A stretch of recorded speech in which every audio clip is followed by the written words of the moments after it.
All right, what's going on, boys? 2021 NFL season's just around the corner, about a month away. I got the boys with me, talk a little NFL, AFC, NFC East divisional futures. We're going to try to touch on every division before the season starts. We're going to kick it off with the NFC East and the AFC East. What's going on, boys? Not much. We're switching gears here. We just did some basketball earlier, but now we are to America's true pastime, the NFL, and I'm excited. That's right. What's going on, Tate? Football's almost back. Couple more weeks. Actually, Thursday we got a preseason game, and next week preseason kicks off, and then 2 weeks college football, and then after that NFL regular season. Just like Fred said, we're transitioning from that NBA free agent. So I got all my papers laid out and my notes laid out for this show, so it's gonna be a fun one. You know, like the off season feels like it takes forever, but the season's over in like a week. It feels like it's over before it even started. All right, so I guess what we'll do is we'll talk win totals, we'll talk division futures, where you guys think that these teams stack up in terms of conference futures, and then anything you want to hit on, like Rookie of the Year awards, anything like that, right? So we'll start with the NFC East. I guess we'll start with the New York Giants because they were in the news today.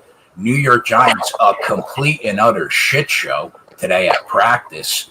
Somehow there was a fight, and Danny Dimes ended up at the bottom of a pile that if it seems like by reports, pretty much the entire team fought on top of Danny Dimes today. Like that's what it's saying. And then Judge pulled what was the name of the 1980 USA hockey coach? Was it Herb Brooks? I really don't remember, and that's bad of me because, you know, that's my time. I remember 1980. I think his name was Herb Brooks. Judge pulls his best Herb Brooks impression and just makes them run until literally they threw up on the field and just could not move anymore while he was cursing at them by reports the entire time, right? So I guess we'll start with the New York Giants. Well, thoughts on the New York Giants? Go ahead, T. I mean, I see their win total sitting at 7. They added tons of weapons to help Daniel Jones. They brought in Kenny Golladay. They drafted Kadarius Toney. They brought in Kyle Rudolph as a backup tight end for Evan Ingram. I think those are good pickups. They added a couple offensive linemen to help protect them. And I was listening to a podcast earlier. They said his overall grade, even though he threw 11 touchdowns and 10 interceptions, his grade went up substantially from the year before. It's just he was dealing with injuries. His drop rate was also higher than the year before. So a lot of those mistakes weren't really his fault. It was the receivers dropping the ball. I think 7's like right in their range, but with a 17-game schedule and them having some of the easier schedules, they're 25th in strength of schedule. I think they can get over that 7, and the odds show it because it's minus 130 to the over. I think maybe they sneak into the playoffs, but it all depends on Daniel Dimes' development. We know Saquon will be there. We know Kenny Golladay is a great target if you can get the ball to him. I think Kadarius Toney has like that Tyreek Hill effect kind of. He can get separation and find open spots and just get big plays. And the defense, we've seen that defense really pick up at the end of last year.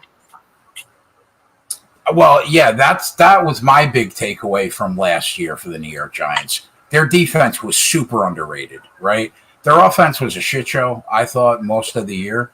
But their defense was really, really solid, man. I thought it was one of the better ones in the NFC East last year, I guess, aside from Washington, right? Would you say the Giants had the second best defense in the NFC East last year?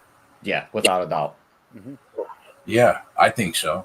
So it's always a question about Saquon Barkley, right? Can he stay healthy? He's on right now. He's on the PUP list already. So I'm not sure what's going on there, but yeah, I mean they added a few weapons. I don't hate on it.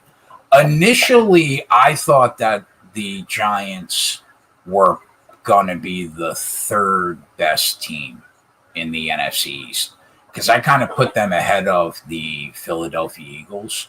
But I don't know, man. I kind of feel like based on the roster, I know it all depends on Jalen Hurts, right? But I kind of think like people are underrating the Philadelphia Eagles slightly.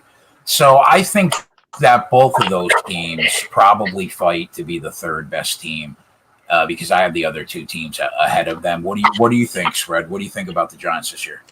Yeah, I mean, I didn't get involved in this pregame number. I wanted to be on like a Giants fade, but you put me at this total at 7, right? And it's juiced to the over here on Bookmaker, -130, under +114. But 7-10 to push. I mean, that's not that crazy. 7-10 would be a bad season, and then you would still push on that number. I'm not going to get involved on this number. I know Joey's going to hate when he hears this, but I'm not really that high on the Giants this year overall.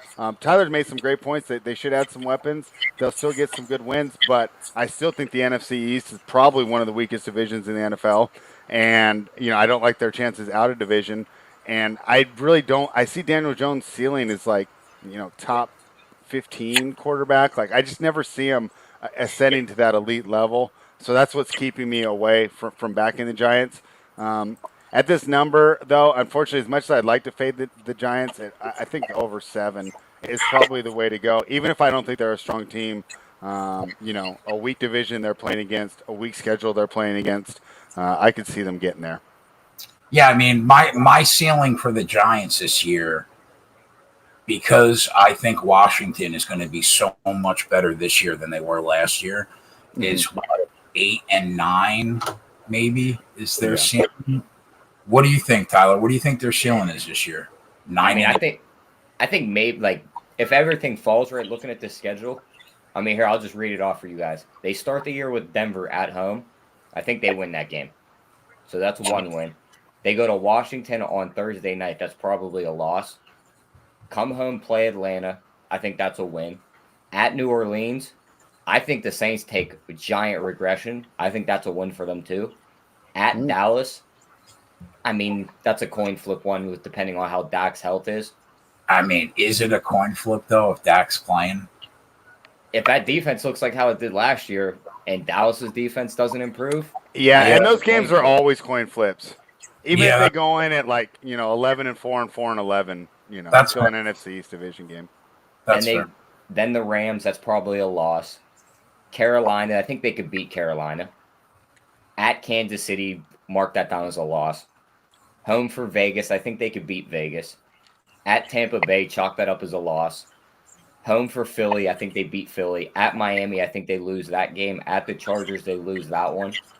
Then Dallas, Philly, I think that's 2 more wins. And then Chicago, Washington to finish the year, I think that's 2 losses. So what did I didn't keep track. What did that come out to? Let's see, 1, 2, 3, 4, 5, 6, 7, 8. That comes out to 9 wins. So that puts you at 9 and 8.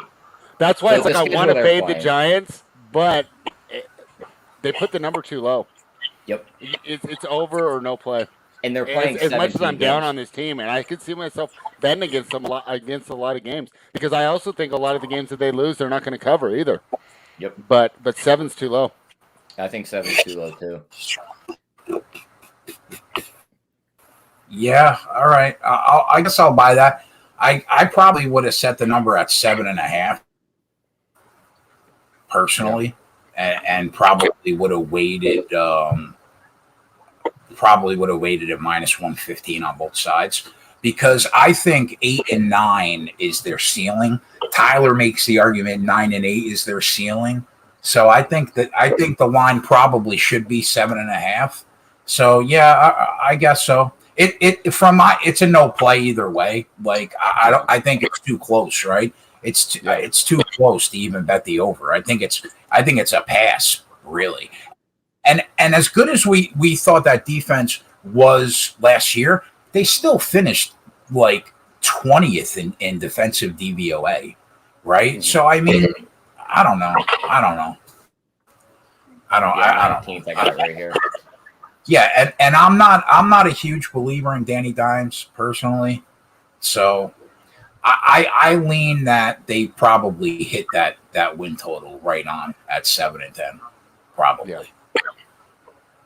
So, are there any rookie of the year props from the Giants that you like, T, or total pass on the Giants? No rookie of the years, but one prop I do like. Daniel Jones's passing yards are set at 3,800. I Yeah, think that's a little low because they're playing 17 games. We also have to remember that when they put these props out. You divide that by 17, that's 224 yards a game.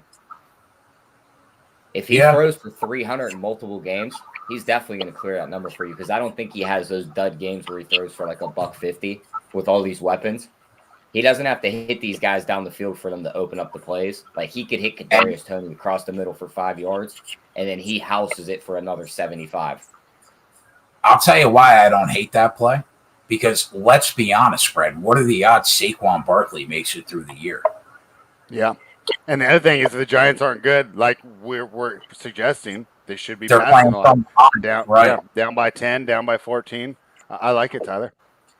Yeah, I don't mind that. I don't mind that at all, actually, because I think you could pencil Saquon that at a minimum he doesn't play 4 games during the year, and Even their if he problem, does play the whole year, though, yeah, he kind of helps the passing game too because he's drawing all that attention to the run game.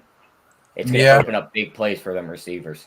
And to be honest, he's probably more effective in the screen game than just off a handoff. Yeah, we've seen him catch a lot of screens, and once he turns upfield, it's like the Jets are on, he's going. Yeah, I like him a little better, more in the open field rather than hitting the hole. What division does the NFC East play this year aside from their own? Like, I know the NFC North plays the NFC West this year.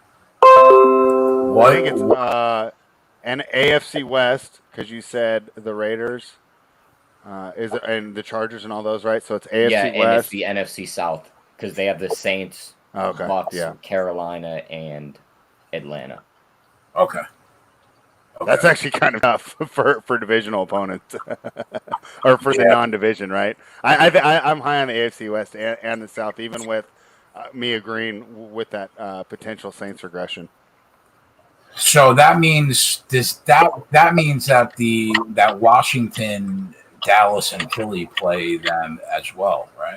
Right. Yep. Right. All right. Let's move on, I guess, to the Eagles.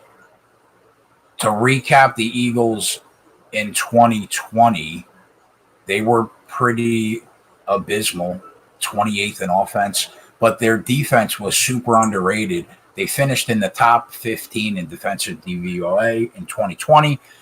But, I think it's all going to depend on how good Jalen Hurts is, right? He finally gets the nod. Carson's gone. And is he a legitimate starting quarterback? I'll be honest, based on what I saw from him, I was impressed. I thought he played pretty well considering how much he played in 2020. What do you think? Let's first just on Jalen Hurts. Obviously, no, we can't buy or sell him at this point, but are you encouraged by the way he looked last year? I was. I kind of like the way he played. I've never been a big Jalen Hurts guy. Like when he won that first championship at Alabama as a true freshman, I was like, he's a great college player. I was like, this dude will never become a great NFL quarterback. I really don't believe in his arm. I mean, the year at Oklahoma, he looked great, but every quarterback that's walked through that Oklahoma system in the past 6 years has looked great in it. So I kind of take that with a grain of salt. And I also just hate everything around him right now. So I don't think he's in a very good spot to succeed. Well, yeah, okay. Well, who do we got? We got Travis Fulgham. I know Jalen Reagor got drafted by them. Devontae Smith is there now. And you got Miles Sanders and Kerryon Johnson are their backs, right? Yeah. Mm-hmm. I mean, that's not terrible. Is that terrible?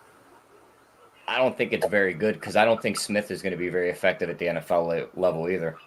And they got Ertz he's too little, right? Yeah, Ertz, but he's like kind of like 1 foot in the door, 1 foot out. I think they were trying to trade him. But the reason they're trying to trade him is because Goddard's so good, right? Yeah, but he's another one that's always injury prone. Mm-hmm. Like Ertz wouldn't surprise me to be one of those late cuts right before the regular season starts when they cut down to their roster sizes.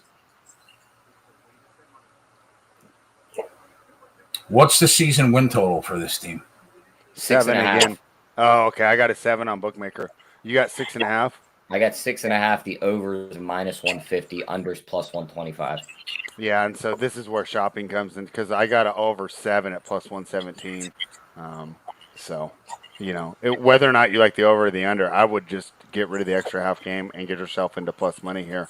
I personally do not want to get involved with this.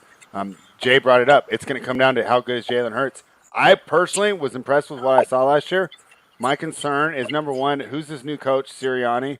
I'm not That's what I wanted necessarily to talk about that right excited about him. And then my other concern, and then I'll let you talk about him, Tyler, is just is the league going to catch up to him now that they had a full offseason, right? Because when he came in, I remember I didn't think that he was going to get a lot of playing time, right? And, he played really good. It was the last 3 weeks of the season, though. Now they've got the whole offseason to prepare for him. That would be my main concern. And what did you think about Sirianni? I'll be obvious. I'm just punting, giving incomplete. I don't know enough about Sirianni. And that's why, I'm kind of staying away from getting involved with the Eagles for preseason betting. But what did you think of Sirianni, Tyler? I don't like this guy at all. He was an offensive coordinator who did not call plays for the team he was the offensive coordinator for. The head coach called the plays. Now he takes a head Where'd he coaching, come from?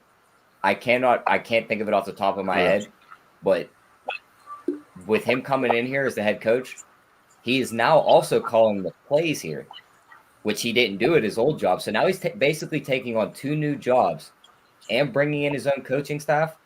And just based off some of the press conferences I've heard from this guy, I just don't think he's that good of a coach. You can get Philly 15-1 to have the worst record in the NFL. I know Houston's going to be terrible. I know Detroit's going to be terrible. But looking at these skill players for Philly, if Hurts starts to stink it up, this team could be 2-15 at the end of the year. And Tyler, just to piggyback off what you said, you're right. He was on the Colts before that, and Wright called the plays. Yep. All right. Well, the big liability last year for Philadelphia was their offensive line, right? Lane Johnson couldn't stay on the field last year. And looking at their starting 5, they got Lane Johnson, Brooks, Jason Kelsey, Dillard. Yeah, Andre Dillard and Malo. Yeah. I mean, I don't know. I don't know how much of it was they couldn't stay healthy last year, Philly, their offensive line, or they just aren't that good. I'm not really sure what the answer is there. You got a lot of guys that are getting up there in age on that offensive line, too. It might just be coming with age, these injuries. They're dead in the water if they can't stay healthy. They're just done. They're dead in the water if they can't stay healthy again. So, yeah, I mean, they really don't have the best pieces, although I do kind of like both their running backs. I was always a big fan of Kerryon Johnson, and I think Miles Sanders is solid. It's not terrible. So, yeah, for me, I kind of view them similar to the New York Giants in I think 7 and 10 is their ceiling. Yeah, I agree. That's why I don't want to get involved here. If they were to not succumb to what Tyler's predicting, and that's to be one of the worst teams in the league, the key is going to be this defensive line. They still have, I would say, a top 10 defensive line with Derek Barnett, Javon Hargrove, Fletcher Cox, and Brandon Graham. So those guys show out. Maybe they do a little better than Tyler expects, but I'm with you, man. I think 7's a great number here by the books. 7 and 10, and that's if Jalen Hurts plays slightly above average. Yeah, I think. So if he does not have a good complete first year, then yeah, I mean, I lean under for sure, definitely. Here, you guys want to go over their schedule real quick? Why don't you do that, Tyler? But let me point for Jalen Hurts too. The other bad part about the running quarterback, more likely to be injured. Yep. So I know that he looked great on the ground last year, but we know that that's not a sustainable concept here for keeping your guy healthy. Lamar Jackson aside here, so that's another reason that I'd be hesitant to bet the over. But knock out the schedule, Tyler. Yeah, I mean, looking at strength of schedule, Philly has the easiest schedule coming into this year. Mm-hmm. Now, when you look at it and read it off, I don't think it's the easiest schedule in the league. They start off the year in Atlanta. That could be a weird game. Mm-hmm. Come home, play San Fran. Mark that up as an L. At Dallas on a Monday night. Division game. Flip a coin. Depends on who wins that one. Then they come home, play Kansas City. There's another loss. At Carolina. That could be a tough game. How is this an easy schedule? That's what I mean. Tampa Bay on a Thursday night. Another loss. At Las Vegas. That could be a weird game after a Thursday night game. At Detroit, they probably win that one. Home for the Chargers could be weird. At Denver, the altitude, we've seen that bother teams in the past. New Orleans at home. They probably win that one depending on how the Saints look on offense. At the Giants, another divisional game. Either outcome wouldn't surprise me. At the Jets, probably a win. Home for Washington's probably a loss. Home for the Giants, another coin flip game. At Washington, I chalk that up as another loss. And then they finish the year at home with Dallas. I think they lose that game too. So, I mean, for them having this easiest schedule in the league, I don't think it's that easy. Yeah, I don't either. I'll lean under 7. I think 7 and 10 is their ceiling. So I'll lean under on their season win total, even though I didn't bet it. And the first 2 teams we've talked about, I want no part of them in terms of divisional futures or conference futures. Obviously, complete pass. All right, third team, Washington Redskins. Here, before you get there, I had a couple props for Philly I want to talk about. Philly being the worst team in the league is 15-1. I feel like that's like a quarter of a unit shot because I think this coach could just stink it up.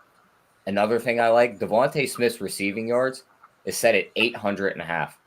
I know it doesn't sound like a lot, but that's the most for any rookie receiver outside of Jamar Chase. The dude's already got a knee sprain and he's week to week with an injury. He weighs about as much as me. I don't think he's going to be able to stay on the field. Like, unless he's breaking 60-yard touchdowns, he's not coming across the middle and catching a slant. I don't think he gets to that 800. I'd play that under. I like it. Yeah, okay. I don't hate that. But you know what, though? He does not have a ton of weapons to throw to. I agree there, but I just think Smith's just so fragile. He's already dealing with injuries. Once people really start hitting him, I think he's going to get hurt. Yeah, I don't hate that. What else? Anything else? No, just those 2 for that team. Just the Smith. You know, the worst team. Them to be the worst team record-wise at 15-1. That's an interesting look because, I mean, they have to be one of 8 teams that are in the debate for that, right? I'd say, like, the way I rank the teams personally, I think they're the third team with the chance to have the worst record behind Houston, of course, and Detroit. Right. But I think Detroit can fall into a few wins. And if Deshaun Watson even thinks about touching the field, Houston's winning 5 games. Yeah. And I think Detroit's going to be better than people think they are. Like, I just think Goff was not good. But, I mean, you know, he's a starting caliber quarterback in the NFL, where I think that they're going to get a few wins this year. So, yeah, what about you don't have the Jets in that conversation at all? I don't. I think they made some good pickups on their offensive side and their defensive side. I like their coach. I'm not super high on Wilson, but I think he can get the job done. And they have an easier schedule, too. They can luck into some wins. Just the coaching change for the Jets has to be 3 wins, right? Yeah. Like, getting Gase out of there is just going to be such an upgrade. Yeah. Yeah, don't get me wrong, Gase, Adam Gase. He might be he could be the woke. I mean, from what we've heard, it's all great news from the Jets with Robert Saleh. So, yeah, I'll buy that. Gase is probably worth 3 wins. I'll buy that. All right, so Washington, my pick to win the NFC East this year. I bet him at plus 270 on the spreadsheet.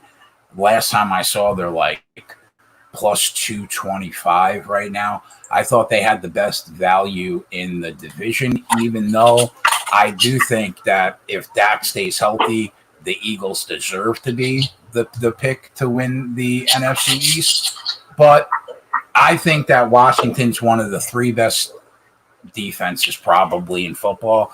They finished, I think, third or fourth last year in DVOA. I think at worst case scenario, they're a top 5 defense by the end of the year. Little worried about their secondary. I think their front seven is a lot better than their secondary. I mean, their starting cornerbacks are who? Kendall Fuller, William Jackson. They got Landon Collins back there at safety, which he's solid, obviously. But I think that their secondary could be susceptible. But I love their front seven, obviously. And I think the only thing they missed last year was an actual offense. And while I don't love their weapons, I think Terry McLaurin's all right. I think Kelvin Harmon is okay. I know they got De'Ami Brown, and I'm not, Antonio Gibson's okay, but, and who else they have? J.D. McKissick, right? Yeah, and they picked up Curtis Samuel from Carolina. So, Terry. Yeah, I think their running backs are okay. I don't love them, but I think Ryan Fitzpatrick is key, man.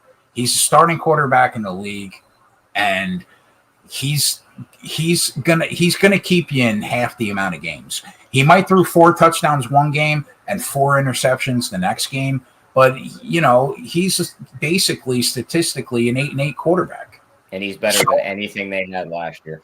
100%. Yeah, 100%. So I think that they're the value play to win the NFC East this year. I bet them. And I think that they very well might win the division, depending on how bad that Dallas defense is this year.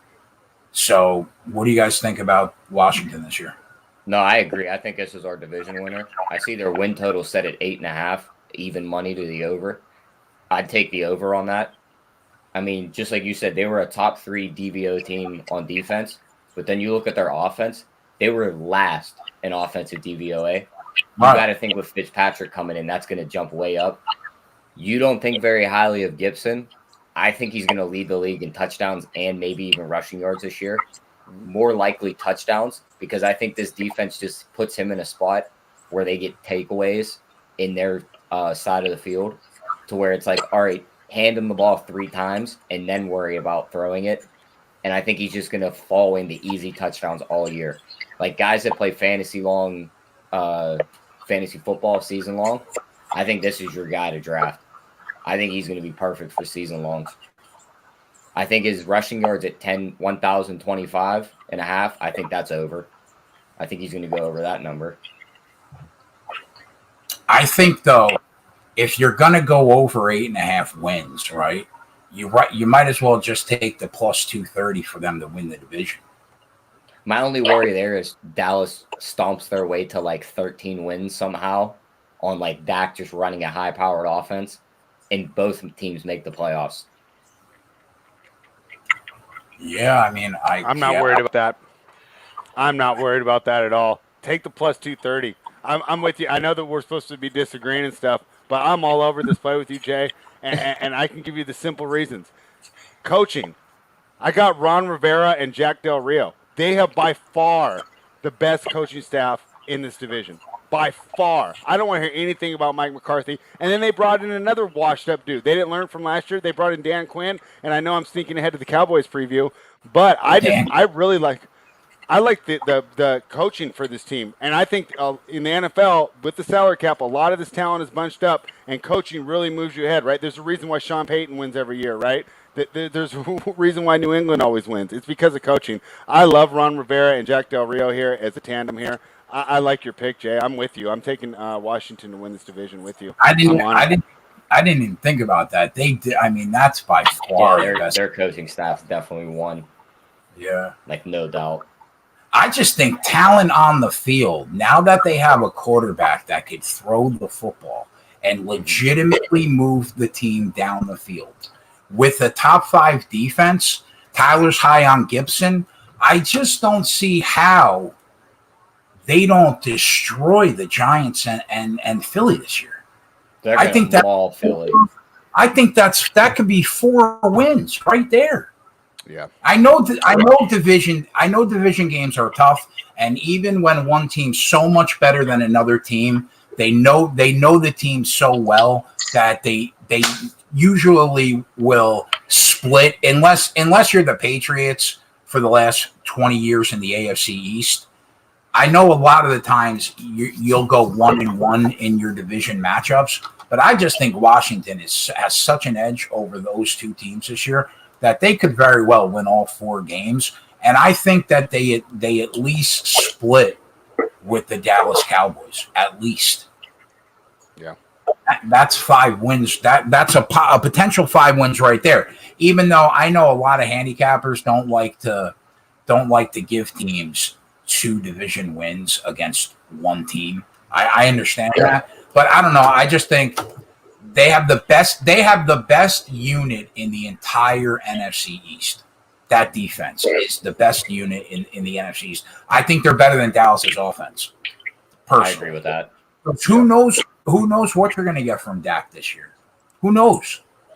I do think that Dallas deserves to be the favorite because, Dak's a 10-game winner in every season that he starts and finishes since he's been in the NFC East. So I understand why they basically made them even money to win the NFC East. That makes sense to me. But that defense is a major liability, man. I mean, there was at one point last year where Dallas was giving up 37 points per game. 37. That's ridiculous. So, all right. So, yeah, I agree. We all agree over on the win total. But at that point, I think you just take them to win the NFC East. I took them. The number's a little worse now, but I still don't mind plus 225. I don't know. Maybe there are still some plus 270s out there, but I still don't mind it at the current price. Any player props that you like here, T? Other than the Gibson over 1,025.5 yards, I think our defensive rookie of the year is in this division, and his name's Jamin Davis. He's a linebacker out of Kentucky for Washington. The dude's one of them guys. He finds the ball in the play, and he gets to it every time and gets tackles. Now he's on a defense where he can't be keyed on. There are so many guys on this defense that they're going to have to double team on blitzes. You have Jonathan Allen coming off the inside. You have Daron Payne. You have Montez Sweat. You have Chase Young. They're going to be worried about everyone else, and this rookie's going to fall into 85 tackles, maybe 8 sacks. He's plus 900 to win Defensive Rookie of the Year. Everyone wants to say Minka Parsons is our guy. Dallas is trying to work him into playing both linebacker spots. That never bodes well for a linebacker in their first year. So I'll take Davis on this prop. I think he's going to light it up for Washington. How big of a threat do you think Chase Young is to be the Defensive Player of the Year this year? He's in the top 5 in terms of odds. I think he's definitely a threat. My worry though is Aaron Donald basically falls into that award every year. It's just watching him get triple teamed and still get sacks. It's they just hand him the award. They're like, here you go. We don't want to make you mad. But yeah, I think anybody's threat to Donald would be Chase Young or Nick Bosa from San Fran. I was thinking Nick Bosa or TJ Watt would be. Don't count out TJ either. Yeah. Yeah, but I'm with you, bro. I think Nick Bosa is my pick at 16-1. I think I take my shot on him because I think that's a great price at 16-1. People forget on that. Yeah. All right. What? Oh yeah. Have you guys taken a look at the comeback player of the year odds? I have that one marked down too because I think that's free money. Dak, right? Yep. That's what I was thinking, bro. Because if for Saquon to win it, what are we thinking? 1,400 yards and a bunch of touchdowns. He puts up a major year. All right, Probably not going to happen. First of all, stop it. Like, I'm not going to live in this world where Saquon Barkley's going to play the whole year. I'm sorry. I'm not going to live in that world. He's not playing the whole year. Some people are like Bill Walton, Fred, and Saquon Barkley is like Bill Walton. I mean, come on now. Yeah, but you know what? You can make an argument for Joe Burrow, even though we'll get there once we get to Can we Cincinnati. really give a second-year player the comeback player of the year? Like after Dak's gruesome injury, if he throws 30-plus touchdowns and they make the playoffs, I think that plus 200 is as easy as it gets. What about they got Chris McCaffrey on the list at 8. I don't buy that one either. This one's lining up like last year when you looked at it and they had Alex Smith second and Ben Roethlisberger first. It's like if Alex Smith steps on the field, he's getting comeback player of the year. He played that one game, instantly he was comeback player of the year. Dak pulls his team to the playoffs, that plus 200 is going to cash. What do you think about Nick Bosa at 10-1? I'd rather take him to win defensive player of the year. Because this is just like the MVP, I think. I think a quarterback steals this over a defensive player. How many games did Christian McCaffrey not play last year to be up for this award? I think 9 or 10. He missed a lot. He bounced in and out of the lineup a lot. Yeah. I'll tell you what, bro. Like, if Nick Bosa comes back and is actually Nick Bosa, Dak's going to have to put up one hell of a year, I think, to beat him. I love the quarterback effect we get on that bet too, though. Like, Dallas is good. He's going to win it. I could see that. All right, so I guess we'll transition over to Dallas. Great. You know, normally only one side of the field is a question mark for the Dallas Cowboys the last couple of years. I know Spread hates this head coach more than any other head coach in football. But listen, this is a year where the offense has become a question mark because of that gruesome injury that Dak Prescott had last year. Now, out of Spread, the only injury that I could even equate it to would be Gordon Hayward, right? What happened to him in the NBA? Yeah, they basically that's a good one, right? Yeah. And now, like you guys would know better than I. Like, did Gordon Hayward come back? And was he Gordon Hayward? Pretty much. I mean, he was a tad bit slower, but he's still an effective player. And in the NFL, especially as a quarterback, you don't need that burst speed. I don't see how this affects him at all. I think that he's going to come back 100%. They still have a phenomenal offensive line. And, you know, Dak only runs when he has to. He's much more of a pocket passer than people give him credit for. So I think that he'll probably be his old self. My worry is like the mental part of it. Like, do you think he second guesses himself? Like, and you know, doesn't like stick in the pocket and take a hit? Like, where after an injury like that, right? Your headspace you have to be pretty strong mentally to be able to go back on the field and do that again. Yeah, and I think that's obviously a concern, and we're speculating. There's nothing that we're going to see that's going to be predictive for it. But I would say I think that Dak is a pretty strong mentally dude. You know, a 4th-round pick, quarterback of the Dallas Cowboys, not the easiest position to be in, and he's done everything, I think, pretty well so far as his decision-making, his off-field actions, and his ability to be a leader for that team. So until I see differently, I would side on the side that he's going to be okay mentally and that it's not going to be an issue. I think the issues for this team is the defense and the coaching. I think that Dak's going to come back and look great. Yeah, I think the offense is going to be the offense. I agree. I mean, like, you know, who are their starting 3 wideouts? Amari Cooper, CeeDee Lamb, and Michael Gallup. I mean, that's ridiculous. That's ridiculous. That's got to be like top 3 or 4 in the entire league. Yeah, that's like something you would make on Madden. I mean, it's just crazy. And you got Zeke back there. Tony Pollard's a solid backup. And they still have a phenomenal offensive line. Probably the best offensive line still in football, I guess, if the Colts aren't. So, yeah, the offense is the offense. But the defense, bro, is dreadful. Do you think they've done enough in the offseason, Tyler? I personally don't. I mean, they signed Keanu O'Neal. They drafted Micah Parsons. They spent, what, 1, 2, 3, 4, 5, 6. Their first 6 draft picks all on the defensive side of the ball. Now, I think Micah Parsons is pretty good. Some of the other guys could pan out, but I just don't think that's going to help their defense as much as they need to, like, be that threat of a team right off the bat. Yeah, I mean, looking at what they brought in, I just don't see where the improvement is. Yep. I think this is going to be how, what was it, last year? Or no, it was 2 years ago. We were using Tampa Bay as their team total, betting that like every week. Right. I think this is going to be Dallas this year because I think they're going to be playing from behind a lot, and they're just going to be putting up tons of points, and it's just going to be a free money bet every week.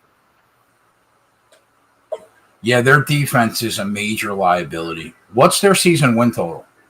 It's 9.5. I'm going under. I mean, Dan Quinn. Look at Atlanta's defense when Dan Quinn left. Same players. They got a lot better, right? Why would you bring this guy in if you think you're going for a Super Bowl? I personally do not get it at all. I think it was just a terrible hire. And I don't even know if they have the talent to begin with. And then you got a guy that's not going to use them correctly. I think it's tough. I'm going under for this win total. I got 9.5 on Bookmaker. I know you loathe Mike McCarthy. I think the one bright spot is I think Kellen Moore did pretty good as a young offensive coordinator. But I guess Tyler could look good as an offensive coordinator with that offense. So yeah, I mean, you just tell the receivers to get open and just Dak to get them the ball, and that's it. Yeah, the Dan Quinn move is a head scratcher, bro. Yeah, you're giving up 37 points a game through the first 10 games this year, and last year, and Dan Quinn's the answer. Yeah, and we saw what happened when you added Raheem Morris to that Atlanta Falcons squad. Same players looked a lot better. So it's either the scheme or the coaching fit. So the scheme either sucked or the players didn't like him. Either way, it doesn't bode well for the Cowboys here. You agree with that, T? You think under 9.5 wins? Yeah, I do. I think that number should be 8. I think it's getting that tax because it's America's team, Dallas Cowboys. So they're a little bit ticked up. But I think they go under. I mean, just looking at their schedule, Tampa Bay to start the year, they're 0-1. Then they go to the Chargers, 0-2.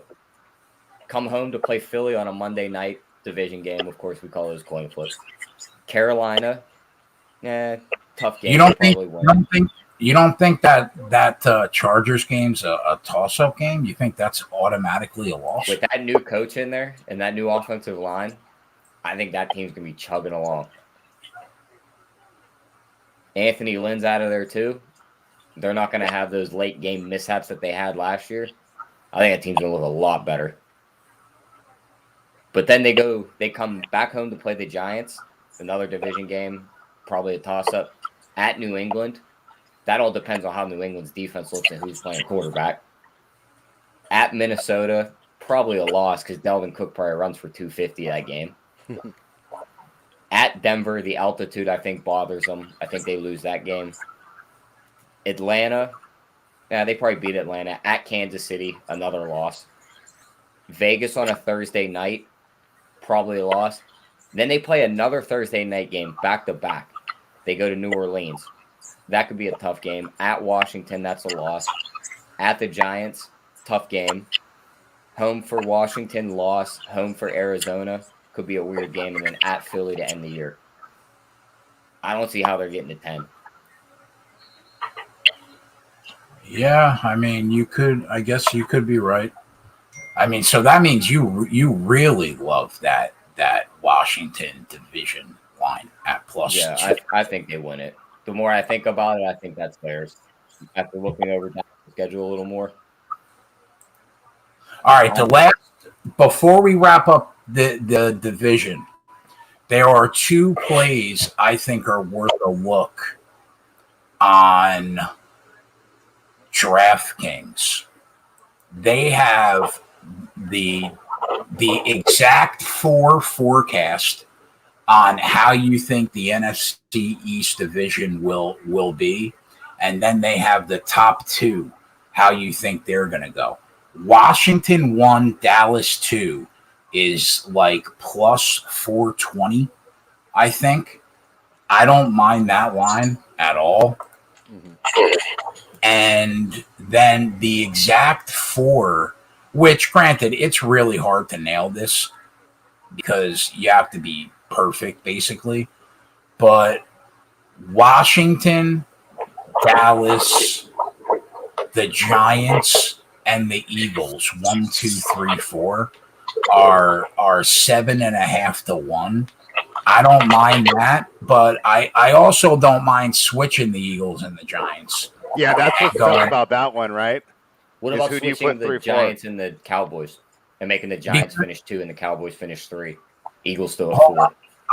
I'll find that for you. But spread what you were just saying. Like, is it going to be the Giants 3rd, Eagles 4, or the Eagles 3rd, Giants 4? One is 7.5 to 1, and the other's 8 to 1. So you could take them both. And you know what I mean? Just hope that Washington, Dallas go 1-2. You know what were you saying? Kid? Washington 1, Giants 2, Dallas 3, Philly 4. What's that one? Basically, just flipping the Giants to 2 and Dallas to 3. 16 to 1. I think that's a good spot because I think the Giants could overachieve to where, like, if Dak is hesitant on that ankle and that defense is just dreadful, they could definitely finish 3rd.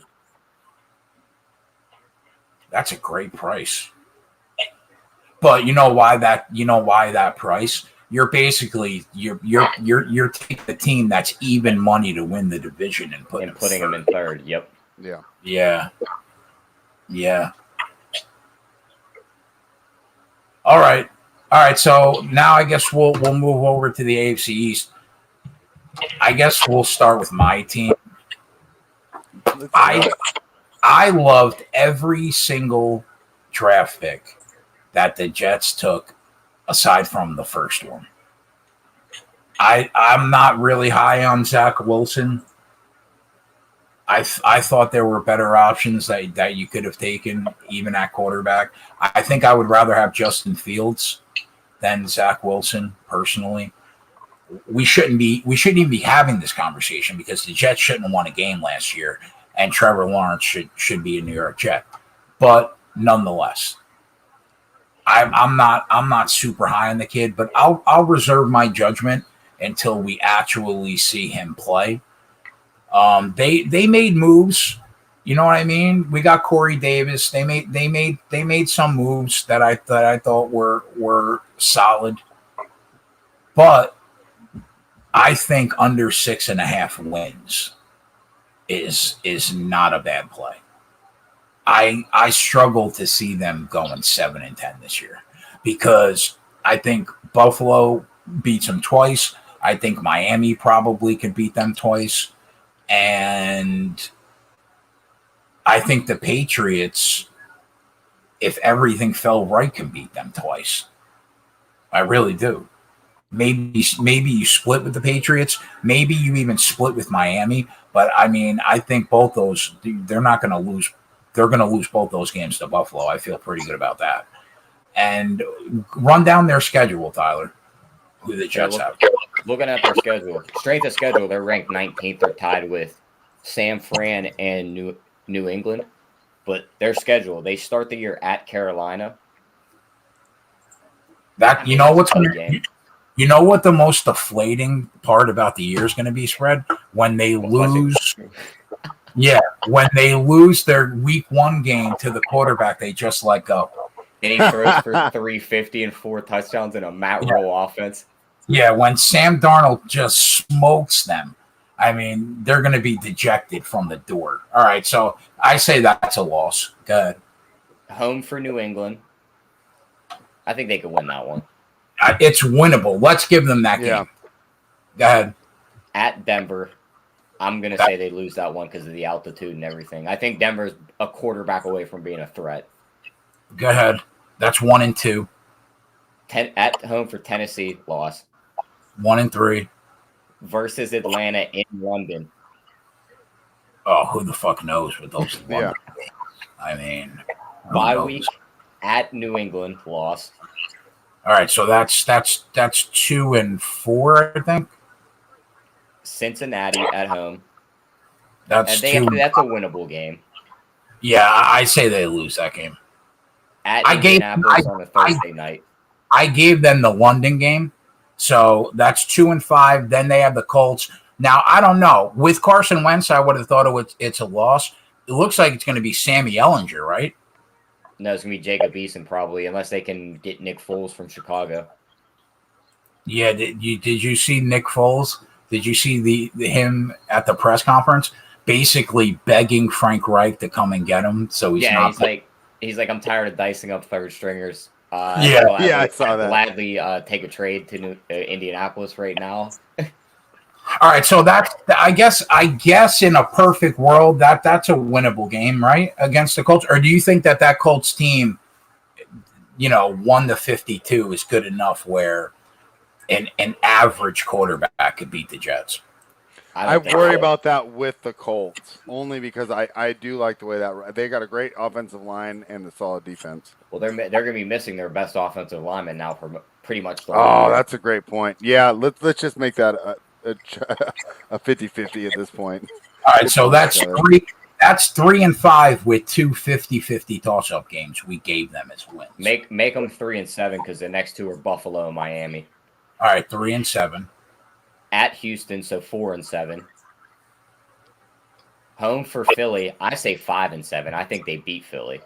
I think you're on crack that we're going to win 5 of the first 12. But okay, go ahead.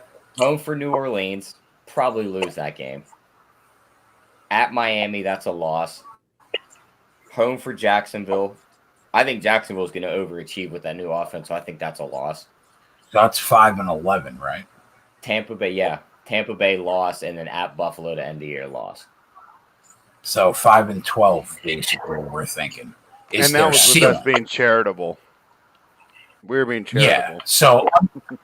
So under 6.5 seems right to me. Yeah. Unless Salah's Bill Walsh. I mean, how much do we factor the Gase factor into here? Like, does this team kind of what was didn't Gase leave Miami that year that they ended up getting a wild card spot and they played Pittsburgh? Wasn't he already in New York that year? Like, would it surprise you if the Jets come out and we're talking about them? I don't think we had one winning season with Adam Gase. Yeah, I don't think Miami had many head coach overall. Yeah, no. So that was who was the black guy that was our coach, the defensive coordinator? Anthony Lynn. No, Todd Bowles. That was Todd Bowles. Yeah, that was probably the Todd Bowles year. Yeah. All right. Yeah. So I think that they did really great in the draft. Although I don't like Zach Wilson, we'll have to see how good he is. But a rookie quarterback with a brand new coaching regime, it just spells just about as much uncertainty as a good franchise can handle. Never mind a franchise like the New York Jets. So I think they are going to finish dead last, in my opinion, in the AFC East this year. And I think under 6.5 wins, as long as the juice isn't awful, it is the play, personally. Where are you at, Spread? I'm with you, and I just go to, what is your juice? At Bookmaker, under 6 is juice to 128. I got, on FanDuel, I have under 6 minus 105.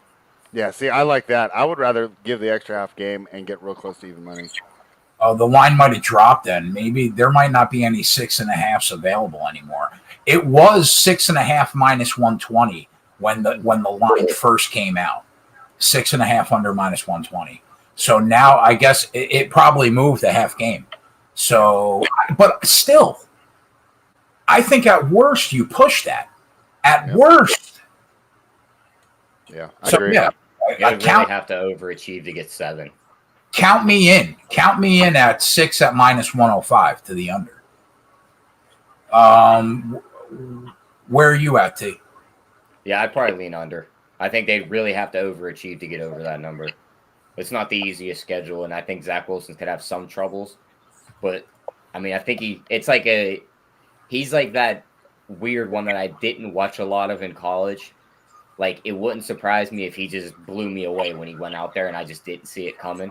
Kind of like Mahomes did. Like, nobody really thought Mahomes was going to be all that. We knew he had a big arm. And then he stepped on the field and it was like, whoa, what is this? So, like, I mean, Zach Wilson may have some effect like that, but in this system, it's going to be tough. Let me ask you a question. Now, where do you guys – now, we all know how good of a defensive coordinator Robert Saleh was, right? Spread nose out there in Cali. They were just outside a top 20 defense last year. They were like 21st. You would have to think that improves, right? Yeah. Oh, definitely. Definitely. So you think they're a top 15 defense this year? Yeah. I think 15 is about right. I mean, moving up 6 slots will be pretty good, I think. Yeah, because I think Philly's defense backs up a little bit. I think Green Bay's takes a step back. And Atlanta at 14 from last year, I think, comes back a little bit. Do you know an average football fan, like an average one that watches football semi-regularly, I bet you could not name one defensive starter on the New York Jets. Now, we could, obviously, Quentin Williams, Sheldon Rankin, C.J. Mosley, we could name them, right? But, like, an average football fan could not name one Jets defensive starter on the team. So they're bad, bro. I mean, we don't. Our running back right now is who? Piron? Tevin Coleman. He's gonna. You'll be hurt by week 1, 5 minutes into the game. You think he's gonna end up being the starter? He'll be the starter until he's hurt, which is going to be 5 minutes into week 1. Looking at the depth chart right now, they have him listed second. Behind Perrine, or however you say his name. Yeah. Looking at their receiver depth chart, they have some weapons for Zach Wilson to throw. I like their receivers. I think the running backs are terrible. Corey Davis, Denzel Mims, Keelan Cole, Jamison Crowder, Elijah Moore, the rookie. There's some weapons he can hit on the field. Yeah. But their offensive line last year was atrocious. So they're going to be really good on the left side and really bad on the right side. Yeah, they went out and got who did we draft? Vera Tucker, right? Vera Tucker to go next to Becton. Yeah, that's just a lot of good luck getting in on the left side. Yeah. All right. I mean, I don't think Zach Wilson is a legitimate option to be the offensive rookie of the year this year. I think it's kind of like there's 2 quarterbacks that are going to start from week 1 that are rookies. It's him and it's Trevor Lawrence. Trevor Lawrence is like plus 250. Probably he wins it, but like if Justin Fields doesn't see the field till like week 6, and same thing with Trey Lance, like if Zach Wilson throws for close to 4,000 yards, like he might fall into that award at plus 700. I expect the Red Rocket to be the starting quarterback for as long as they can possibly keep him there. I think he's a sacrificial lamb for week 1, and that's it. I've been reading that Justin Fields is absolutely tearing up training camp. I think it's going to be pretty quick. Andy Dalton to Aaron Donald week 1 in prime time, because you don't want to kill your rookie with the best defensive line in week 1. Sacrifice the Red Rocket and bring him in week 2. Do you still think my bet on the spreadsheet's safe? Because they've all but said Andy Dalton is going to be the Bears. That's safe. But I'm just saying, I don't think it's going to be week 7 before Justin Fields comes in. I honestly think it's going to be like week 3. I think it's going to be 2. I just think they don't want to get halftime. Week 1. It's going to be week 2. It's week 2 because they just don't want to send him out there and kill his confidence against the Rams defense in week 1. Yeah. Like there's 3 or 4 teams you don't want your rookie quarterback starting his career against. Yeah. Washington, Pittsburgh, Chicago, who he's on. Chicago and the Rams. I'll tell you what, bro. Anywhere near your rookies in their first. When I put that prop on the spreadsheet, it was like minus 165, and now you can't even find it. It got to like minus 300, and then they took it off, and now it's like, will Justin Fields be the quarterback week 1 plus 300? So I feel pretty good that the books had to take that bet off the board. Yeah, I think that's a great spot. They promised Andy Dalton too. Like Nagy came out and like said, like, we promised Andy Dalton the week 1 starting job when we signed the contract. So all right, so yeah, cash that shit. Yep. I'm not gonna put it on the board yet because he can get hurt. But yeah, that's the only thing I think I could screw us now is him getting hurt. Yeah. Nagy's out there just blitzing him like engage 8. In practice, yeah. All right, so we all think that under 6 wins at minus 105 is the spot, right? Yep. All right, so now let's talk about the New England Patriots. I have a play. I don't want to give out all my plays on the spreadsheet. I have a play about this team, so I'll reserve my season win total. Actually, no, it didn't have it. Well, it kind of does. So yeah, I'll say my season win total is probably going to be the under. That's not the play though that I have there on the spreadsheet for Run Pure subscribers. Basically, Cam Newton is going to get the nod again, right? Now, his last year they were abysmal, and he wasn't even a quarterback. If you look at the numbers, he was basically a running back. He was the starting quarterback / running back for that team with a bad shoulder. With a bad shoulder, right? Now, I think that their defense is much better than they actually played last year. But, the offense, I think we're going to see a lot of the same that we saw last year in terms of the offensive production that we're going to see this year. So what's their current season win total right now? I have 9 with the bookmaker logged me out for with the over minus 140 and the under plus 120. It's at 9? Yeah. Now, bro, they were 26th in defense last year, but not to my eyes. I thought their defense played a lot better than 20. They were missing a lot of guys that sat out, too, because of COVID. Hightower sat out. McCourty sat out. Gilmore didn't. Tyler's on record last year by saying this was the worst offense in football skill position-wise in the entire league last year. Do you still feel that way? I mean, they added some tight ends. But outside of that, I think their receivers still stink. I mean, here's their receivers to start the year. Kendrick Bourne and Nelson Aguilar are going to be their 2 outside guys, and Jacoby Myers is going to be in the slot. And then Mac Jones. N'Keal Harry's going to be what? Backup? He requested a trade, so I wouldn't be surprised to see him cut at training camp ends. So they're starting who? Jacoby Myers, Nelson Aguilar, and Kendrick Bourne. That's their starting. Mm-hmm. Yep. Yeah, that's pretty. The tight ends, though, I like the Hunter Henry and Jonnu Smith pickup, but you can only use your tight ends so much. You know what I mean? Mm-hmm. Oh yeah. Well, let's be fair. Jonnu Smith was really, really good in Tennessee, and Hunter Henry was really, really good for the Chargers. So yeah, I think that those are probably their 2 best weapons in terms of who you're going to throw the football to. What do you think about their running backs? Is it still Damian Harris, Sony Michel, James White? Yep, I see Damian Harris, Sony Michel. I think James White left. I see James White on the depth chart right now. Okay, he's still there. I was checking to see if he was one of the key losses they lost in the offseason. So yeah, he's still going to be their like scat back coming out of the backfield catching passes. What do you think about that? Sony Michel, Damian Harris, James White. I think they're running backs. Really, okay. It doesn't impress me.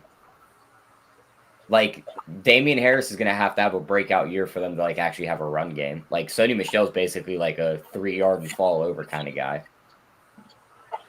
Like if he ain't in the red zone punching it in, like Sony Michel isn't going to run you down the field. they still have one of the 5 best safeties, I think, in football, or at least 8 best in Devin McCourty, right? They got probably the 2nd best cornerback in football. Would you say? He's up there. I'd just say they're both top 5 because I think you can throw names around in that order any way you want. Obviously, Jalen Ramsey's the best right now. Yeah. By a mile. I think you can make an argument that Stephon Gilmore might be the 2nd best cornerback in football. I agree and disagree because I could bring up Xavier Howard and we could argue that. It's like there's a certain Bills guy. Yeah, it's the kid Tre'Davious White. It's like Buffalo. Yeah, the kid from Buffalo, solid. Yeah. He's in the conversation. Regardless, he's top 5. He's top 5. Yeah, we'll just go with that. And if you're lining up, you're not going, oh, well, Jalen Ramsey's better than him, so I'm going to attack him. No, you're staying away from his side of the field. Right. So, yeah. Now, I think that their linebackers are okay. I guess Dante Hightower is probably their best linebacker, right? Yeah, they picked up Matthew Judon from the Baltimore Ravens. He's a great blitzer. He'll get a couple sacks for him. He'll be opposite of Winovich. I think Winovich is underrated, but he's on the PUP list right now. Yeah, he's on the PUP list to start. They also picked back up Al Van Noy, who played well in this system, but then he looked like shit in Miami, so it'll all depend on how he plays again in New England. I think he'll be fine in the system. Yeah. All right, so Spread, I'll start with you. What do you think about Cam Newton? Obviously, he's going to get the nod. Mac Jones, I assume, is going to back him up. What do you expect the Patriots and Belichick to do this year? Man, I love Belichick, and I thought that they were going to be good last year, and I was hoping that Belichick was just that guy that can get any 52 NFL caliber players and turn them into a winner. I don't believe that anymore. Cam Newton is arguably, we're talking about top 5. I mean, bottom 5 quarterback when we're talking about starters. Not impressed by him at all. Mac Jones might get there. I don't see him developing and being a contributor this year. And I think they really flubbed free agency, and I'm not just being a bitter Raiders fan. I really feel like Nelson Aguilar is going to be that player, and we've seen this a lot where these guys go off in secondary roles, and then they get the big free agent contract to go be the number 1. And they fail. I think it's going to be a lot different for Aguilar being the number 1 option rather than being number 3 in Vegas where, Ruggs and all those guys were getting all the attention. Darren Waller, I think they way overpaid. I'll tell you why I agree with that. Because he was so bad in Philly, bro. Yeah, he was the number 1. So bad in Philly. He was getting chirped by just random fans that were catching babies out of buildings that were on fire. I mean, he did, you know what? He did look good on the Raiders. Yeah. But he was so bad in Philly. Yeah, because now he's in the slot and he was working against the other team's 4th best corner. Now he's going to go against the Stephon Gilmores and the Jalen Ramsey. He's not going to do nothing. And Kendrick Bourne's not that good either, in my mind. He's not bad. I'm not saying he's bad, but I mean, I still kind of think what Tyler said. This might be the worst skill position. It's only the tight ends that even keep them, from being hands down the worst skill position. But I'd say it's the worst wide receiver room in the whole NFL. Worst starting wideout room in the whole NFL? Yeah, I think so. I mean, we haven't done all these yet, so maybe as we continue, we'll stumble across a team that we're like, wow, this one might be worse. But right now, I'll throw that out there. I think this might be the worst wideout room in the NFL. I agree with that. I mean, it's almost impossible for Nelson Aguilar not to regress to the mean. He's got to. Yeah. He has to. Yeah, I agree with that. What do you think, T, about this team? Yeah, I think it's the worst wide receiver room, and I think Cam Newton's going to stink it up just like he did last year. I think that arm's just gone. I think after all the shoulder surgeries and all the injuries, I don't think he has it anymore. And I'm not sold on Mac Jones. I know everyone loved him coming out of the draft saying he was this great, smart quarterback, but he's not that fast. He's not mobile. If this offensive line falls apart, he can't make a play on his own and create space and throw it on the run. So he's going to get eaten alive in the pocket. The other thing is, I'm pretty sure you could have plugged any quarterback into that Alabama system last year, and they would have looked great. Yep, that's exactly what I was going to say. He reminds me of Ken Dorsey 2.0. If you remember Ken Dorsey, Jay, that was on Miami Hurricanes. Yeah, that was back when they were just the best team. It's like, of course, I thought he was going to be so good. That was before I realized, all this stuff. I completely agree with Tyler. I think that Mac Jones is really going to struggle in his transition to the NFL. Like, I know it's going to sound like a hot take, but Mac Jones' season last year, it was better statistically wise because he had better weapons, but it literally screamed Mitchell Trubisky's 1 year for me. He showed you 1 year of production, and everyone loved him. And now he's going to come into the NFL, and everyone thinks he's just going to produce. I don't think he's going to be all that good. His wide receiver room's worse. Way worse. Way 100 worse. times worse. Yeah. He doesn't have Najee Harris standing behind him. Yeah. When was the last time a quarterback came out of that Alabama quarterback room and was a stud in the NFL? Joe Namath, which is before I was born. Thank you. I remember. I read about it. I saw it on NFL Films. 1969. Yeah. Broadway Joe, bro. Come on. Yeah. Yeah, I mean, historically, Alabama quarterbacks shit the bed in the NFL, big time. So now the verdict's still out on Tua, who we'll get to next. But I mean, yeah, I don't know. I would think that we're going to continue to see Alabama quarterbacks struggle in the league. I don't think Mac Jones is going to be all that, personally. So what's their win total, bro? 9. I'm taking the under with that plus money. Yeah, I'm taking under as well. Literally betting that right now. How could it be 9? Just the Belichick mystique. And then, like Tyler said, they essentially signed like 3 top free agents by bringing back those guys. Who was it, Tyler? Let me. I pulled the Dolphins depth chart. Let me go back to the. I know Dante Hightower, right? I have all I'm their. taking, hold on. I'm taking under 9.5 minus 125, and I'm putting that on the spreadsheet. They're winning 10. They're going 10-7 this year. No chance. No chance. Yep, that's literally. Did Devin McCourty play last year? No, he sat out. So Hightower, who's an All-Pro, McCourty's a beast. So that's worth it. Yeah, that's worth noting. But still, bro, they don't have the offense to win 10 games in the NFL. I agree. Yeah. Granted, they have one extra game to do it this year, but still. Yeah. I thought their ceiling was like 7-10. Maybe. I agree with that. I think them and Dallas get that little like extra tax on their win total, just because of the Belichick mystique and Dallas being everyone's favorite team. Yeah, I guess maybe 8 and 9. What was their record? What did they end the year with last year? 7-9. See, now that's probably the books saw that and realized how many solid players were going to be back on defense this year, and gave them a little bump. But they didn't improve their offense. I mean, yeah, those 2 tight ends are really, really good. Yeah. Hunter Henry and Jonnu Smith are really good. But that's not enough to get you over the hump offensively. Nope. Not in this division. Yeah, because I really do think Buffalo and Miami are going to be solid teams. Buffalo, I expect to win. All right, before we get there, are there any props that player props for the division? Not for New England. I got a couple for the 2 teams we're going to talk about coming up.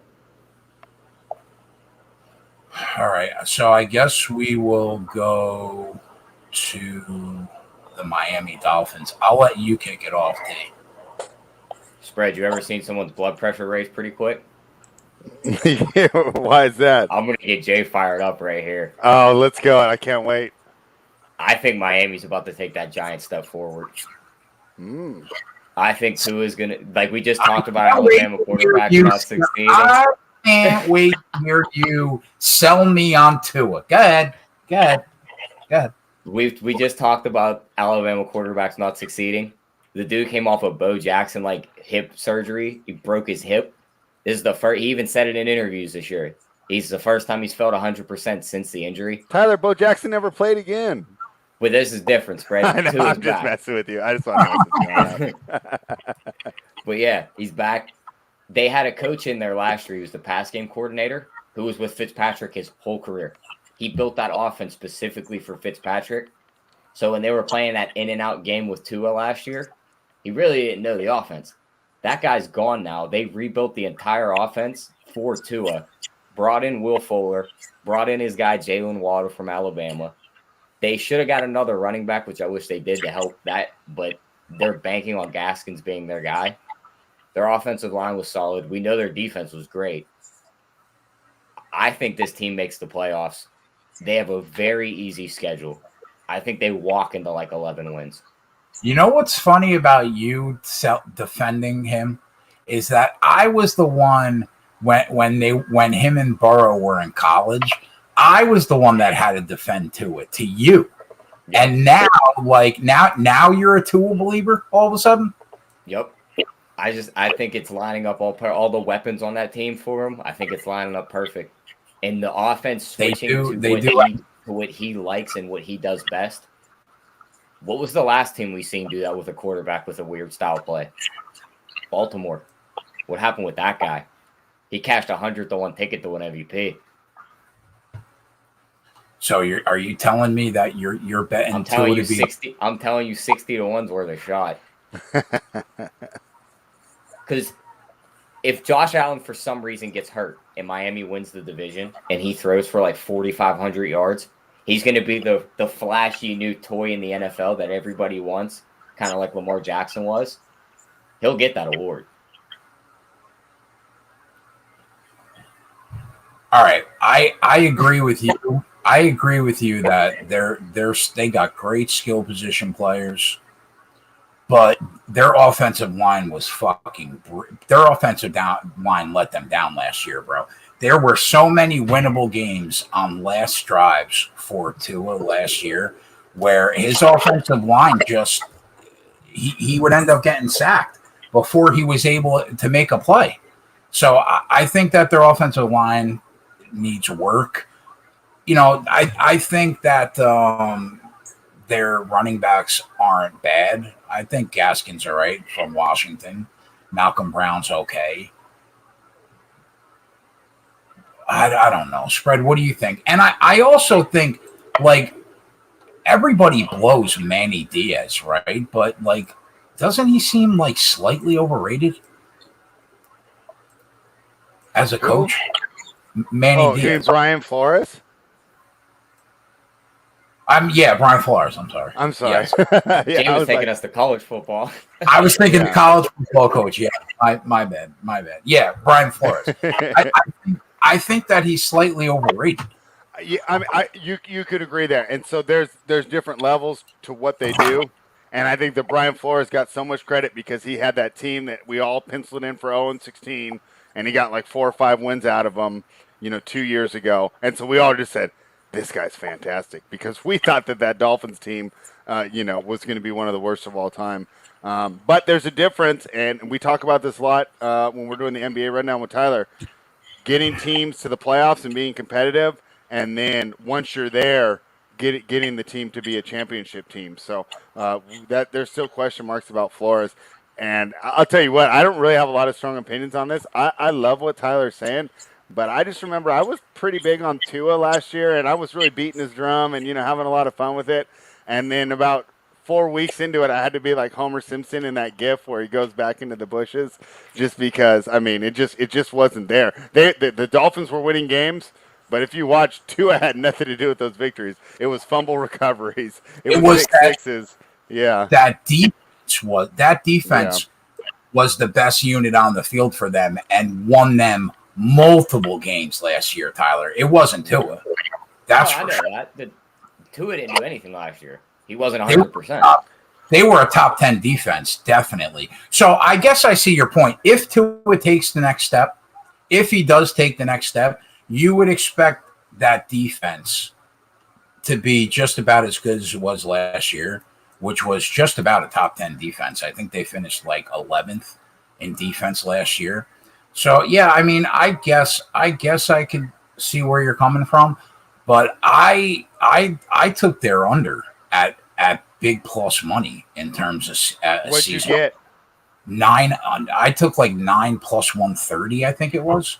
Okay, yeah, that seems right. They've moved up to 9.5, but it's used to minus 150. So I won't play a season win total. Yeah, minus 150 or higher, regardless. There's just too much variance. You guys want to go over the schedule they have? Yeah, I do. But here's an honest question that I don't know the answer to. How many of those wins came with Ryan Fitzpatrick last year? I'd at least have to say 6 that he touched the field on at least. Hold on, I'm gonna. You go through their schedule. Why I looked that up because I'm interested to know that. I looked it up before, like a couple months ago when I put that. It's something like that. If I remember, they were like 5-5 when they pulled him. He wasn't necessarily playing that bad. That's why it was kind of a surprise. And I remember that was one of the things where I was really beating the Tua drum. And I said, this guy must be crushing it in practice if you're going to pull Fitzpatrick for him, Well, that was the other thing, Spread. He never took any first-team reps last year until they said, all right, your turn. Like, go be the starter. He was the practice team guy. Go mirror the other team for the starters. Offense built around him now. I think it's going to look good. But looking at their schedule, they start the year at New England. I think they can win that game. Yep. Home Buffalo. We'll mark that as a loss. At Las Vegas, I think they win that game. No, they're going to win that week 2 game. Put Miami for wins any home games in September. No one's used to that 90-degree heat, especially not a Buffalo team. Then they go to Las Vegas. I think they win that game. Yeah. Home for Indianapolis. With the injuries they have, those guys aren't going to be back by this point. That's a win. At Tampa Bay, there's your loss. Mm-hmm. Versus Jacksonville and London, they win that game. Home for Atlanta, they win that one. At Buffalo, they lose. Home for Houston, that's a win. Home for Baltimore, that's a tough game, but I think they can win it. At the Jets, that's a win. Carolina at home, that's a win. The Giants at home, that's a win. The Jets, that's a win. At New Orleans, that's probably a win. At Tennessee, that's probably a loss. New Orleans, even if New Orleans regresses, they're still going to be really good at home. They'll probably be like 7-1 at home and like 9-7 total, or 10-7. All right, so we'll give them that loss too. Tennessee, they lose, and then home for New England to end the year, they win. What do we count? 3 to 4 losses there? Yeah, I was gonna say, would you just give them 13 wins? That's 13 wins with the 4th easiest schedule in the entire league. I think they're going to be that team that you look at the record at the end of the year. It's going to be like, how'd they win that many games? So you got the Dolphins going 13-4? Yep. Wow. I don't know how to feel. I love it, Tyler. I love it, Tyler. At least you're coming with the heat. I told you, Fred, we were going to disagree on some of this stuff. Yeah. I don't know. I don't know how to feel about that. I just think the easy schedule, the offense being rebuilt around him, all the weapons being brought in for him even saying he actually feels 100% for the first time since the injury. We've seen what he did before the injury with the weapons. Mm-hmm. The weapons are there now. He's 100%. If he looks half as good as he did in that year at Alabama, they're going to win a lot of games. All right, give me 2. Are there any other plays other than Tua's long shot to win the MVP at 60-1? I like Jalen Phillips as another shot at Defensive Rookie of the Year. He's going to be their edge rusher for Miami. He's plus 900.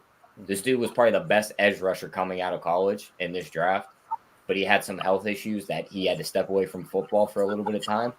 If they unlock him to where his potential is, the dude's going to be an absolute beast on the field.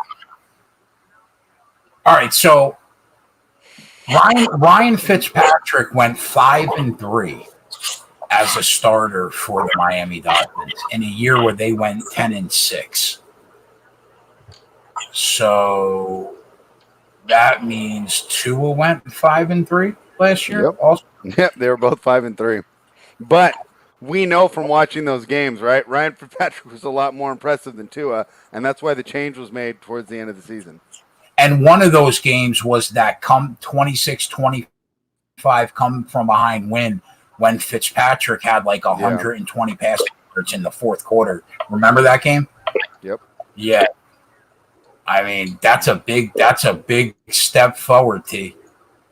I like what he's doing though, because it's not a narrative that most people are latching onto, and it actually has solid logic. Like it's like when you listen to him explain it, it does make sense. It's simply going to come down to, does Tua Yeah. just step up and execute? You know, but I think he gave you great reasons why he should be able to improve. You would expect the defense to be really solid for Miami again, which isn't going to be a liability for them. So if you're right, and they take a step forward, then yeah, you're right. I just don't think they're going to take. I don't think he's going to take a big step forward because I wasn't that impressed last year, which is why I went under 9 at plus 125 because I really like the plus money there. But yeah, all right. Finally, Buffalo Bills. So T, you think Buffalo is going to finish second in that division this year? Nope. I think that division is going to have two heavy win teams in there. I think that they have almost as easy as the schedule as Miami. I think the only way Buffalo doesn't win like 14 games is if Josh Allen gets hurt. Let me tell you why I think they're going to be so good. Because they needed – what happened last year was Buffalo was coming off a year where defensively they were one of the 3 best defenses in football. And it wasn't even close 2 years ago, right? And then they dropped pretty significantly. Like I think they ended the year like the 15th best defense in football, but Josh Allen took that giant step forward that everybody was waiting for him to take. He really limited his turnovers. Him and Stephon Diggs were just money in the fucking bank last year. And I think Josh Allen, I don't think that was a aberration. I think that Josh Allen is that quarterback, and we probably see him do that now until he gets old enough where he starts to decline. And I expect Buffalo's defense to play much better than they did last year. I think they're going to be closer to how they played the year before last than they did last year. So I think that they're going to smash. I think that they're a 3 or 4 loss team this year. I agree. I have them marked down for 14 wins, 3 losses. Yeah, and I think that's probably about right, maybe 13-4. But you know what? You always lose a game where, let's say their floor is like what, 12-5. I think that's and what's their win total? 11 plus 125 to the over. Yeah, so that slight lean to the over there, but not enough for me to bet it. Yeah, I agree there. What do you think, Spread? Yeah, I mean, I had to take this one off. At Bookmaker, they went 10.5 at minus 162. So while I do like your guys' overlooks, I'm not laying minus 162. And just to kind of reiterate what you said, there's not a lot of turnover on this team, right? If I were to say, like, let's say, this was like ESPN and you told me, like, I have to go against the Buffalo Bills, I think I would have problems. Like, what's my script on how this team doesn't do good other than have, like, San Francisco-style injuries last year, right? I mean, it's just they have the best talent. They have the best quarterback. They have a fantastic coach. There's just no reason to see why they don't, barring, Tyler's to a jump into superstardom, right? So if you were to tell me, like, hey, you got to write an article saying why the Buffaloes are going to go under their win total, I've had a hard time writing that article. I think if, again, 2 plays that I like in this division on DraftKings, I think that this is one of the easier divisions to forecast how this probably lays out. Buffalo 1, Miami 2 to finish in the AFC East is plus 200. I think the only way you lose that is a Josh Allen injury. Yeah. Now, Tyler, Miami Buffalo is plus 550. I mean, I don't mind it at the price. I think Miami just to win the division is like 4-1. Yeah, I feel pretty good about Buffalo, Miami going 1-2 at plus 200. And then I just want to see what the division exact order would be. You guys want to hear some crazy stats for the Buffalo team last year? Let's hear it. This is just AFC rankings, not the entire NFL. This is their offensive rankings. They finished 12th. They finished tied second total, rushing 10th, passing second, scoring first, third down percentage second, punt returns third, kick returns first. Their defense, total defense, AFC ranked 5th, rushing 7th, passing 5th, scoring 7th, interceptions 5th, sacks 6th, turnover differential 7th. They barely get out of the top 10 in any of those stats. Listen to this prop, bro. Buffalo, Miami, Patriots, Jets in that order. 1, 2, 3, 4 is 2.5 to 1, right? But let's say that it finished Buffalo, Miami, and somehow the Jets can get up for third in front of that New England team. It's skyrockets. It's 18 to 1. I don't hate that. I mean, I know you're not high on that draft pick, but he's probably still better than Cam Newton. I mean, like how much? I think he's better than Mac Jones personally. I think He's better than Wilson, Cam an Newton right Alabama now. assistant, is just ridiculous last year. Yeah. How many wins better do you think the Patriots are this year than the Jets is the question. Me personally, I think 1 to 2. Yeah, I was going to say 2. All right, so if the difference is 2, now granted, this is like a 14 parlay, so you really need Buffalo and Miami to go 1-2, which I don't see any reason why they wouldn't in this division. But I mean, it shouldn't be Patriots 3, Jets 4, 2.5 to 1, and Jets 3, Patriots 4 at 18 to 1. Yeah, I think you found a mistake there. I actually like that. And then just like I said, I mean, let's say I'm starting a franchise right now, and it's just for one season, so we're taking age out of it, but just for 2021, I'd much rather have Zach Wilson than Cam Newton. Like, you got to be kidding me. Like, I don't know. I don't see how the Patriots are going to do good with Cam at quarterback. And yes, he was awesome at Auburn, and yes, it was so fun at Carolina, but we've seen this before. Guys that rely on athleticism, when they get over 30, they are not the player that they were. High energy players don't work out when they get old, Fred. Yeah, I mean, let me take the young kid, right? I mean, even if he's just Taysom Hill, like JJ says, it's still better than Cam Newton. I also don't mind Buffalo being minus 140 to win the AFC East. I think that's a very fair price. Yeah, I mean, honestly, I think that's short. I think that the bookmakers have been listening to Tyler, because I would have thought that would be like minus 180. Yeah, I think that's short too.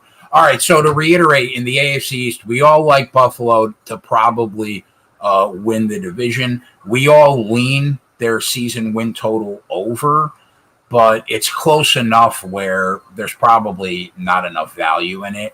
We all absolutely love Patriots season win total under. We all like the Jets season win total under. And I took the under on Miami. Tyler loves the over, and spread's pretty much indifferent. Yeah. All right, yeah. All right. So that recaps the first show, boys. A lot of fun. I mean, this is like the crash course. I was listening to some NFL. It's funny, on the ride home today, I heard that story, but I didn't hear the whole context, Jay, of what was going on at the Eagles practice. So it's so fun to get back into the news. Yeah. I heard them talking about, like, I want to have fights at my practice, and I was like, what are they talking about? Did you guys see the safety for Carolina that headhunted the receiver and got released from the team like 5 minutes later? Really? No, I didn't see that. He crushed the receiver in practice. Like, dude was laying on the ground stiff as a board. They released him 5 minutes later. Wait a minute. What happened? It was like a Carolina practice. They threw the receiver the ball. Some undrafted safety just came across and leveled him. It just knocked him clean out. They were like, you're done. They kicked him off the team? Yep.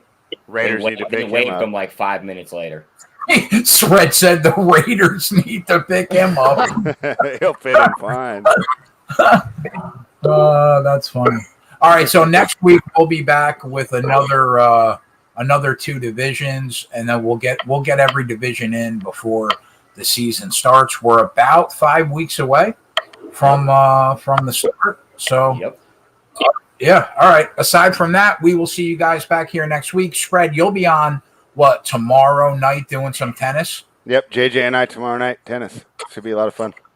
And then, barring, I have a toothache. I'm trying to get into the dentist this week, but if it gets worse and I can't see the dentist until next week, I'm probably not going to be on this weekend at all.